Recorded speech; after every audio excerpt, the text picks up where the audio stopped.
Welcome to my channel. Subscribe and enjoy my new stories every day. It was our 10th wedding anniversary, and I wanted to make it special. 10 years of building a life together, countless memories, laughter, shared dreams, it was all worth celebrating.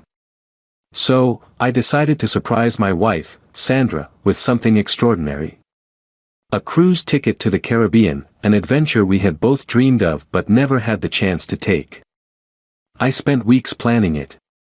The anticipation of seeing the joy in her eyes kept me going, even through the long, stressful hours at work.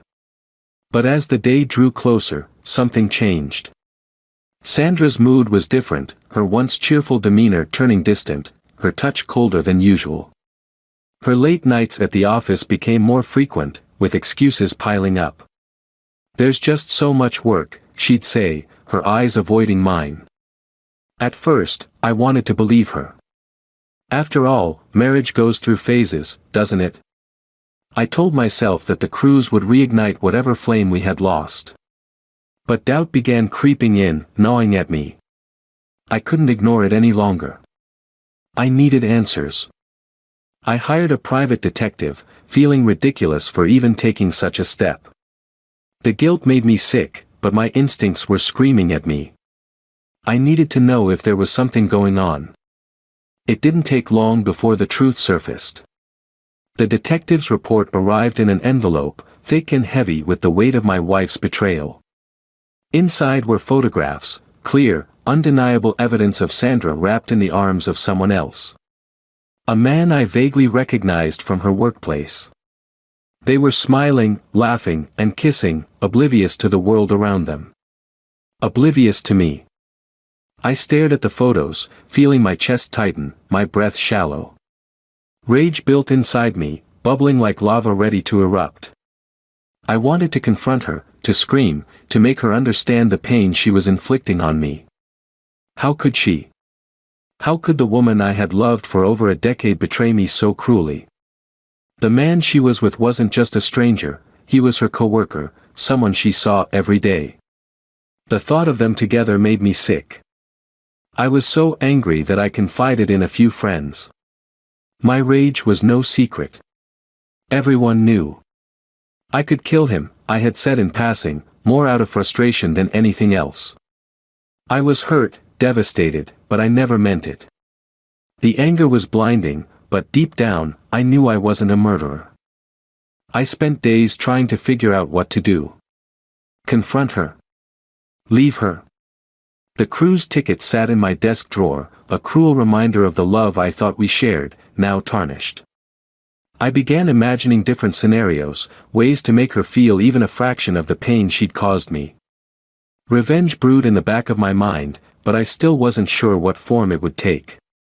Then, everything came crashing down. It was early morning, and I was about to leave for work when I opened the door to find him, Sandra's lover, lying motionless on my doorstep. His body was twisted unnaturally, his skin pale and his eyes lifeless. Blood pooled around his head, staining the concrete red. I froze. My heart pounded in my chest, disbelief paralyzing me for a moment. This couldn't be real. Panic surged through me as the sound of distant sirens reached my ears. The police. They were coming. Someone was framing me. It all fell into place with terrifying clarity. I had spoken openly about my anger, my desire to hurt him, and now, here he was, dead at my front door. And Sandra, where was Sandra? The police arrived within minutes, their flashing lights illuminating the scene. I stood there, dumbfounded, trying to comprehend what was happening. The officers approached me cautiously, their eyes already filled with suspicion. "Sir, step away from the body," one of them commanded. I raised my hands, backing up slowly. "I didn't do this," I stammered, my voice shaking. "You have to believe me. I have no idea how he got here." Their faces were unreadable as they secured the area and began questioning me. My mind raced. Who would do this? Why? But the answer was too obvious. Sandra. It had to be her. She knew about my anger, knew how I had ranted to my friends. She had set me up. As the officers cuffed me, the weight of the situation crashed down on me. This was her doing. Somehow, she had manipulated the entire thing. My wife, my partner of 10 years, had framed me for murder. I felt a sinking, cold realization take over. Sandra wasn't just having an affair, she was a monster. She had taken the worst parts of our marriage, of my trust, and twisted them into something dark and dangerous. She had planned all of this, using my rage as her weapon. "Get him in the car," one officer said. I was shoved into the back of the police car, my mind racing. How could I prove my innocence? The evidence was stacked against me. But more than that, I was consumed with a new kind of rage, a rage that went beyond betrayal. This wasn't just about infidelity anymore. Sandra had tried to destroy my life. And now, I knew what I had to do. I was going to get my revenge, not with violence, but by ruining her in ways she couldn't even imagine. I would expose her for what she was, make her pay for what she had done. I would make sure she regretted every single moment she had ever crossed me. As the car sped away, I looked out the window, the sirens blaring around me. My life had just been turned upside down, but one thing was clear, this wasn't over. Not by a long shot. The police car screeches to a halt at the station, and I'm dragged out, hands cuffed behind my back, the weight of betrayal suffocating me. The fluorescent lights inside the precinct burn my eyes, as if mocking me for being so blind, so stupid. Sandra had set this up perfectly. The bastard she was cheating with is dead, and I'm the one wearing the cuffs. The officer pushes me down onto a metal chair inside a cramped interrogation room. My heart pounds in my chest, but my mind is clearer now than it was back at the house. I can't lose my cool, not here. If I do, it plays right into her hands. I need to stay calm, think through my next moves. Revenge is no longer just an option, it's a necessity. The door slams open, and Detective Harris walks in, his sharp eyes zeroing in on me like a predator. He's been on my case from the start, suspicion practically oozing from his pores. He throws down a file on the table, and I catch a glimpse of the photographs inside, Sandra's lover, sprawled across my doorstep. Pretty damning, isn't it? Harris begins, his voice steady, almost cold. You've got motive, opportunity. We know you hated the guy. I grit my teeth. I didn't do it. He snorts. Your friends tell a different story. I could kill him, you said. Or something along those lines, right? I was angry, I snap, my voice rising. But I didn't mean it. Look, I was at home all night. I didn't lay a finger on him. Yeah. Harris leans in, his eyes narrowing. Then explain why the victim ends up dead on your doorstep. His blood's on your porch. There's no sign of forced entry. Whoever did this knew where you lived. Someone close to you. I want to laugh at the irony of it all, but the rage boiling inside me keeps me silent. I take a deep breath and meet his gaze. It was my wife. That catches his attention. Harris tilts his head slightly, skepticism in his eyes. Your wife. She's been having an affair with him, I say, forcing the words out. I hired a private investigator. I have the pictures, proof. She's the one who killed him. She's trying to frame me. Harris doesn't blink. He's the kind of guy who's seen it all, every lie, every excuse, and he's not buying what I'm selling. That's convenient, don't you think? You find out about the affair, and now she's suddenly the murderer. I slam my hands on the table, the cuffs digging into my wrists. I'm telling you the truth. She knew about my anger. She knew I'd said things out of frustration. She used that against me. Harris leans back in his chair, studying me. So you're saying this is all her grand plan? To frame you for murder? You expect me to believe that? Yes, I hiss. And if you're any good at your job, you'll figure that out. He raises an eyebrow, but doesn't reply. Instead, he stands up, collects the file, and walks to the door. Sit tight. We'll check out your story. But don't go getting your hopes up. He leaves, and I'm alone in the room again, the silence crushing. My mind races through every possible scenario. I have to prove Sandra's guilt, but how? She's always been clever, too clever, it seems. I can't rely on the police to figure this out, I have to do it myself. A few hours later, Harris returns. You're free to go, he says, clearly irritated. What? I blink in surprise. You believe me? Not exactly, he grumbles, uncuffing me. But there's no hard evidence linking you to the murder. No fingerprints, no direct link. We'll be keeping an eye on you, though. Don't get too comfortable.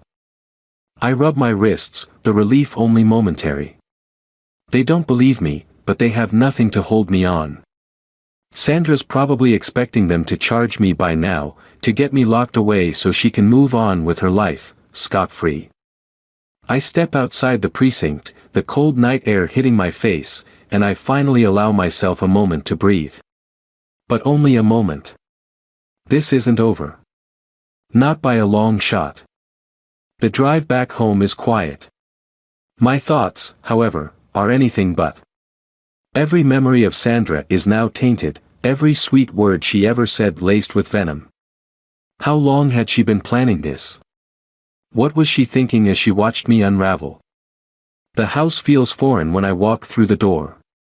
The crime scene tape is gone, but the sight of the bloodstain on the porch sends a shiver down my spine. Sandra isn't home, of course, she's not.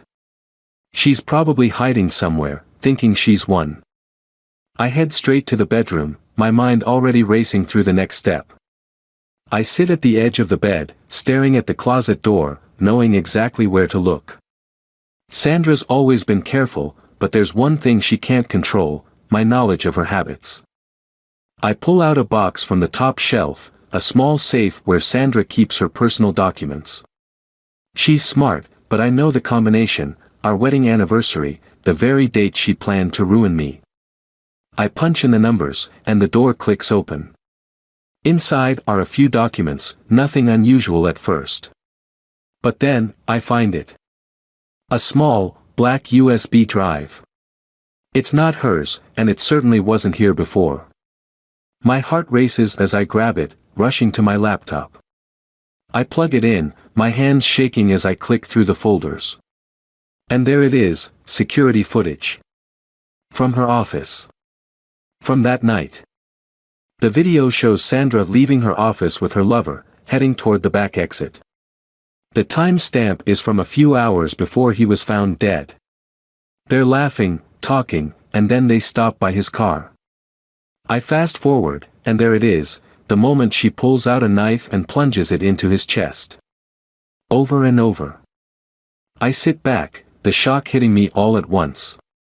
She did it. She actually did it. But why keep the footage? Why not destroy it? My mind races through the possibilities, and then it hits me, she kept it as insurance, in case her plan didn't go perfectly. If I somehow slipped through the cracks, she'd have a way to manipulate the situation, to pin everything on me later. A plan begins to form in my mind. This isn't just about proving my innocence anymore. This is about taking everything from her, the way she tried to take everything from me. I'm going to destroy her life. But first, I need to get ahead of her. I need to move quickly before she realizes her plan has failed. I'll make sure everyone knows what kind of monster she is. I'll make her pay for every lie, every betrayal. And when I'm done, there won't be anything left for her to hold on to. This isn't about justice anymore, it's about retribution. The USB drive burns a hole in my pocket as I pace the living room. It's almost surreal, sitting here, knowing I have the evidence that could bring Sandra down. The woman I once loved, the woman I married, turned out to be a calculating monster, and I'm holding the proof in my hands. But I'm not ready to go to the police. Not yet. If I walk in with this, they'll take it from me, use it for their investigation, and I'll lose control over how this plays out. No. I need to be the one who destroys Sandra. I need her to feel the weight of everything she's done before she crumbles under it. My phone vibrates in my pocket, jolting me back to the present. It's a message from Sandra. Where are you? We need to talk. I smirk at the irony. She has no idea what I've uncovered, no idea that her perfect little plan is unraveling right in front of her. I type back a quick response. I'm on my way. I grab the USB and head out the door, my mind racing with the possibilities. I could confront her tonight. Watch her squirm as I lay out everything I know. But that would be too easy. No, Sandra deserves more than just a confrontation. She deserves to lose everything, piece by piece, the same way she tried to strip me of my life. The drive to our favorite cafe, the one we used to frequent every weekend, feels longer than usual. The streets are dark, only illuminated by the occasional passing car. The familiar route seems foreign now, like I'm driving to the final confrontation of a different life. When I pull up, I spot Sandra sitting at our usual table by the window, sipping her coffee. She looks calm, too calm, as if nothing has changed, as if she's still in control. She doesn't see me at first, giving me a moment to study her. It's strange to think about how well I used to know this woman, how every small gesture, every smile once held meaning. Now, all I see is deception. I walk in, and the bell above the door chimes softly. Her eyes snap to mine, and for a brief second, something flickers across her face, surprise, maybe even nervousness, but she quickly masks it with that sweet, practiced smile. Hey, she says as I slide into the seat across from her. I'm glad you came. I don't respond immediately. Instead, I pull out my phone, place it on the table, and lean back in my chair, watching her closely. Her smile falters, just slightly. You said we needed to talk, I finally say, keeping my voice calm. So, talk. Sandra sighs and runs a hand through her hair, looking almost weary. I know things haven't been great between us lately, she begins, her tone soft, almost regretful. And I know I've been distant.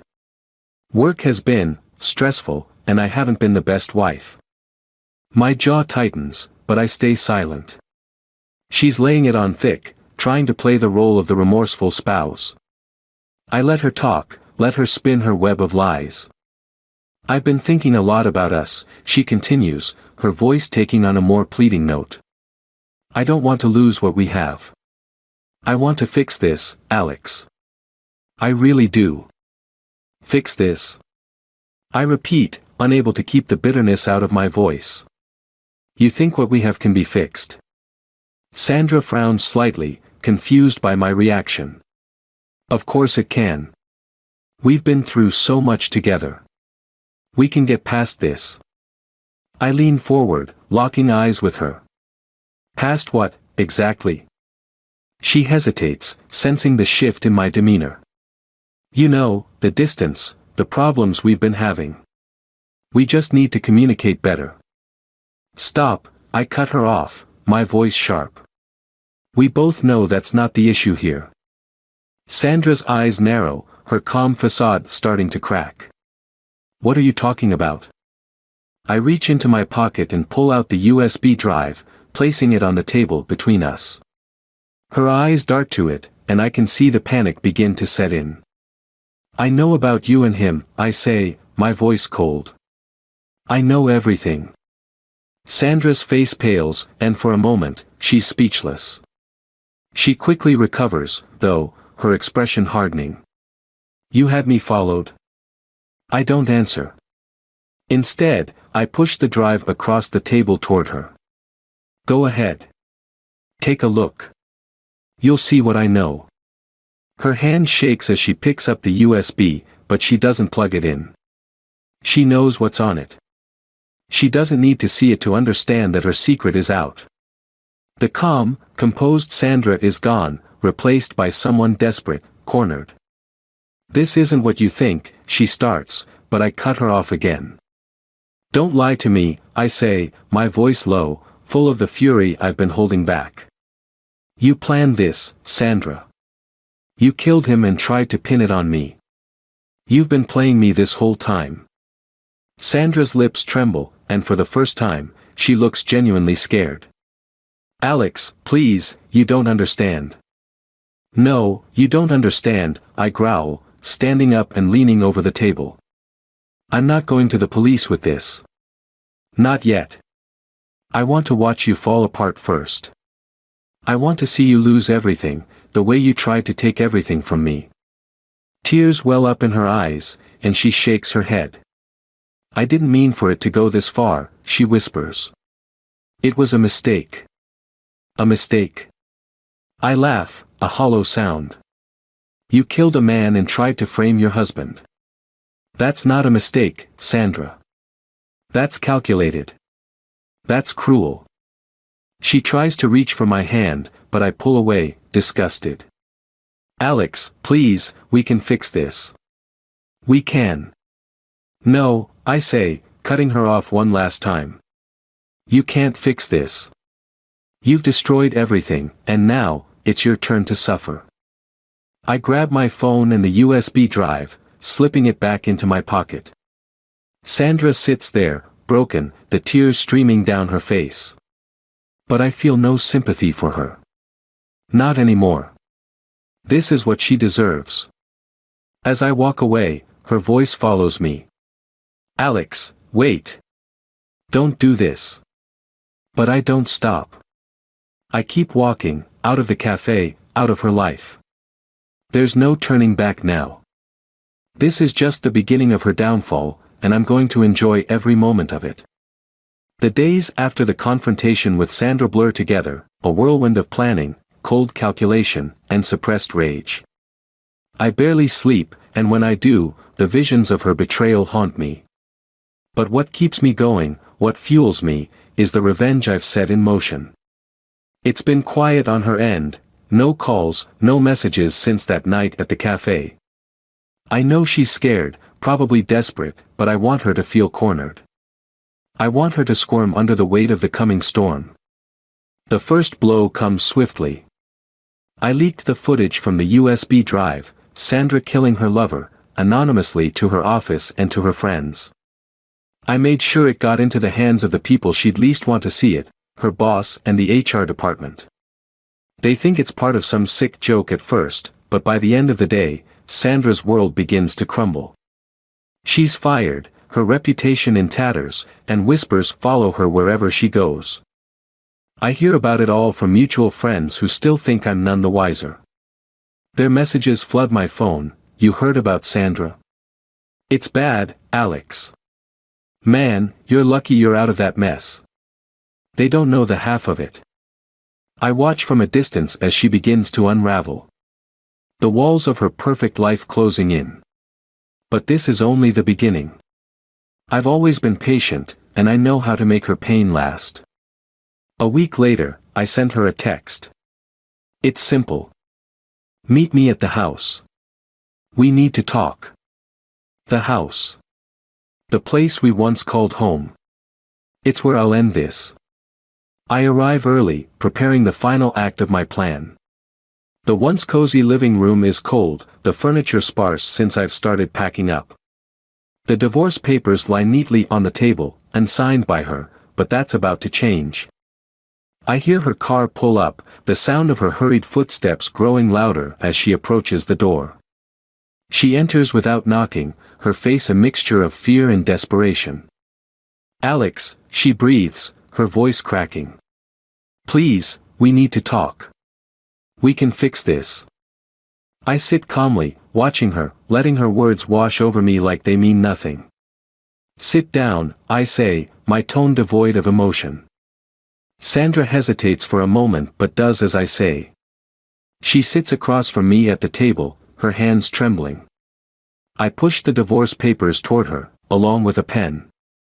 Sign these, I say flatly. She glances at the papers, her eyes wide. What? No, Alex, please. Sign them, I repeat, my voice harder now. You don't have a choice. Her eyes fill with tears, but she picks up the pen with shaky fingers.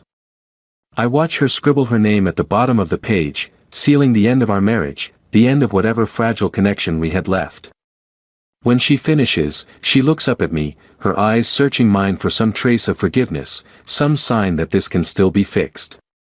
There, she whispers, pushing the papers back to me. Is that what you wanted? I take the papers and slide them into my briefcase without a word. Then I stand and walk over to the fireplace, where a single framed photo of us on our wedding day still sits on the mantel. I grab it and stare at it for a long moment before throwing it into the fire. Sandra gasps. Alex, stop. You don't have to do this. I turn to face her, the flames casting a flickering light across the room. You destroyed this marriage the moment you decided to betray me. You killed a man, Sandra, and you tried to frame me for it. You don't get to play the victim anymore. Her face crumples, and she sobs, her head in her hands.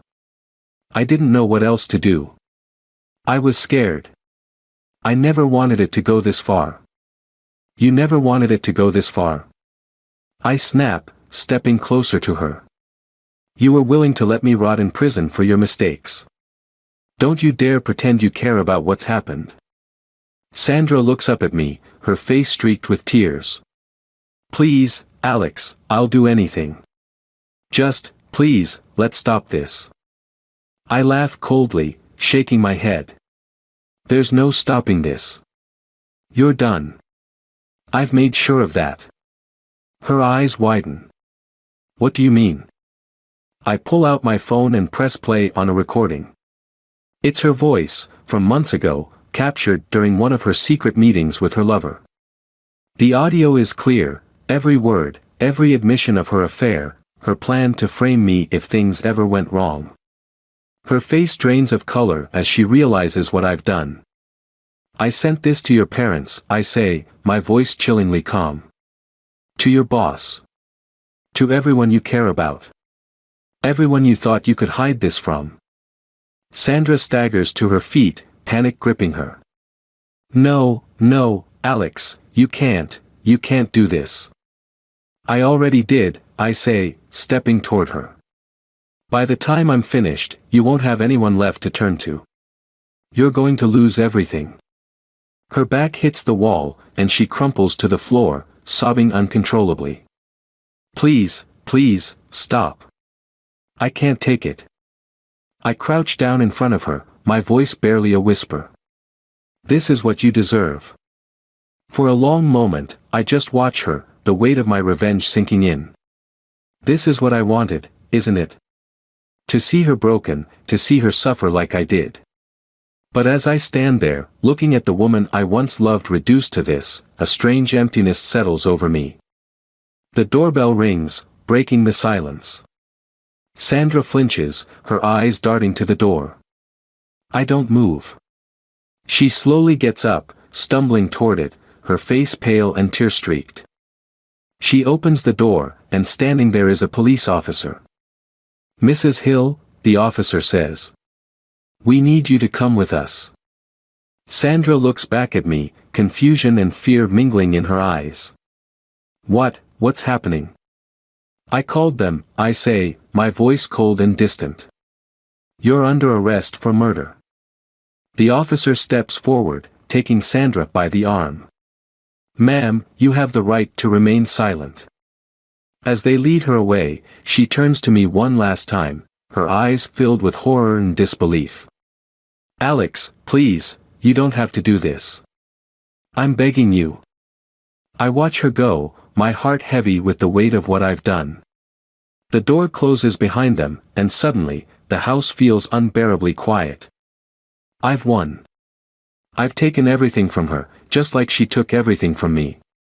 But as I stand there in the empty living room, the victory feels hollow. There's no joy, no satisfaction, only a deep, aching void where my life once was. Sandra is gone, and so am I. In the end, there's nothing left. Nothing but ashes.